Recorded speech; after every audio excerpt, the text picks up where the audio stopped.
Los sabios antiguos que fueron en los tiempos primeros, e fallaron los saberes y las otras cosas, tuvieron que menguarían en sos fechos en su lealtad, si también no lo quisiesen por a los que habían de venir, como por a sí mismos. La historia de España es la crónica más importante del medioevo español. Es la historia de la península desde sus orígenes legendarios hasta la muerte del padre del propio Alfonso, Fernando III, en 1252.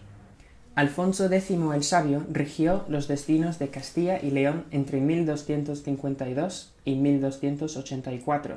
Si algunas de sus decisiones políticas fueron controvertidas ya desde su tiempo, hay en cambio unanimidad en considerar su legado como uno de los pilares básicos de la tradición escrita en español, y la actividad llevada a cabo en su entorno como una verdadera edad de oro de la cultura española de todos los tiempos. Asimismo, sus decisivas aportaciones en disciplinas tan dispares como el derecho, la ciencia, la poesía, la música, las artes plásticas, la lengua o la historiografía,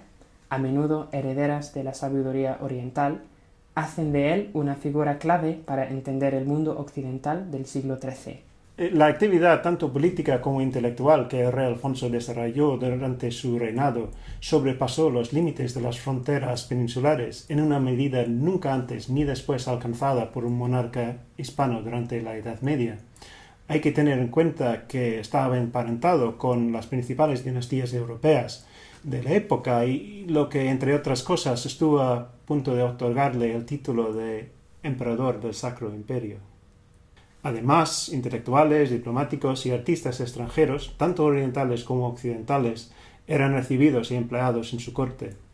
En este contexto, toda su obra historiográfica, tanto la general historia como la historia de España, supone una contribución imprescindible al patrimonio cultural no solo español, sino también europeo. Las obras impulsadas por el rey sabio se nos han conservado en decenas de manuscritos medievales y modernos. Algunos de ellos proceden directamente del scriptorium de Alfonso, que encargó componer hermosos códices cuidadosamente copiados y ricamente iluminados. Bien conocidos son los que transmiten las cantigas de Santa María, pero también han llegado hasta nosotros, por ejemplo, códices regios del lapidario, del libro de los juegos o incluso de la historia de España. La historia de España se conservan alrededor de 40 manuscritos repartidos en más de 10 bibliotecas, incluida alguna extranjera. Los dos códices más importantes se custodian en la biblioteca del monasterio del Escorial, y uno de ellos, conocido como E1, procede directamente del Scriptorium Regio. Tanto la acumulación de copias como el hecho de que en la mayoría de ellas se combine más de una versión del texto ha dificultado mucho su labor editorial, hasta el punto de que, a pesar del inmenso trabajo realizado durante más de un siglo por excelentes investigadores, hoy no contamos todavía con una edición íntegra de ninguna de las versiones de la obra. El pasado 15 de diciembre de 2016 se presentó en la Universidad de Birmingham la edición digital de la Historia de España,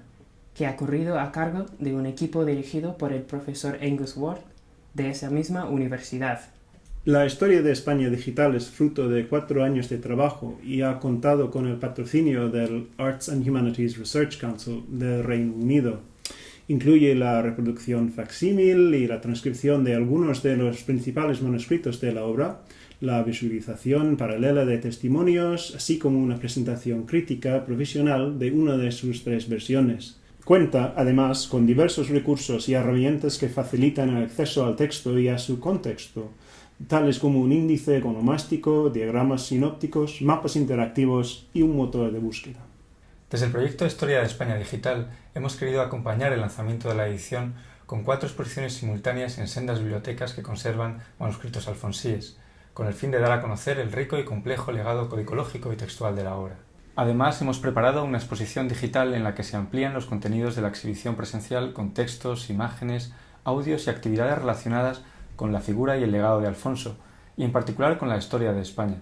un texto sin duda imprescindible de nuestras letras medievales. La historia de España de Alfonso el Sabio, conocida y apreciada por generaciones de españoles desde la Edad Media a nuestros días, ha contribuido, como pocos textos lo han hecho, a forjar durante siglos la memoria colectiva del pasado hispánico. De todo esto y de otras cosas muchas, no supiéramos nada si muriendo aquellos que eran a la sazón que fueron estos fechos, non deixasen escrituras porque los opiésemos, e por ende somos nos adepdados de amar a aquellos que lo ficieron, porque sopiésemos por ellos lo que no sopiéramos de otra manera.